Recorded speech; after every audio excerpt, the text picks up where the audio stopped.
kegiatan hari ulang tahun Satpam yang ke-45 dihadiri oleh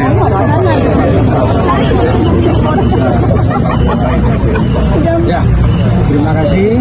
Jadi harapan saya jadilah satpam yang profesional ya, profesional menjalankan tugasnya. Dimas Polda Aceh mengucapkan selamat ulang tahun Satpam Jaya.